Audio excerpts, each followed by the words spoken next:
हैं। इससे मकामी कारोबार और ज़राअत को भी फायदा होगा क्योंकि नकलो हमल आसान और सस्ती हो जाएगी। रेल लाइन के मुकम्मल होने के बाद वादी कश्मीर का बाकी मुल्क के साथ बराह रास्त रेल राब्ता मुमकिन होगा, जिसका आवाम तवील अरसे से इंतजार कर रही थी। प्रोजेक्ट की लंबाई क्या है? 272 किलोमीटर। कटरा से बारामुल्ला तक फासला 3 घंटे का है। 3 घंटे में पूरी कर चुकेंगे ये फासला। और साथ ही साथ कुल लागत कितनी आई है ये भी हम आपको बता रहे हैं पॉइंट्स के जरिए। कटरा से श्रीनगर तक ट्रेन का जल्द इफ्तिताह होगा। पीएम मोदी 19 अप्रैल को इस्सा को हरी झंडी दिखा सकते हैं। कटरा से श्रीनगर तक ट्रेन के हवाले से आवाम काफ़ी मुंतज़िर थी।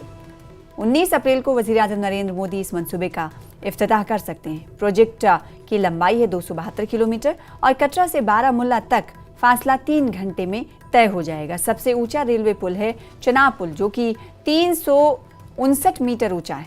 सबसे लंबी सुरंग है जो कि 12.75 यानी तकरीबन 13 किलोमीटर की सुरंग अब में से ट्रेन गुजरेगी। कुल लागत 27,000 करोड़ रुपए है, जिसका आवाम बेसब्री से इंतजार कर रही है। तो कहा यह जा रहा है कि 19 अप्रैल को वज़ीर-ए-आज़म नरेंद्र मोदी इस मंसूबे का इफ्तिताह कर सकते हैं, ट्रेन को हरी झंडी दिखा सकते हैं। पीएम मोदी ट्रेन को हरी झंडी दिखाएंगे, आवाम को सौगात मिलेगी।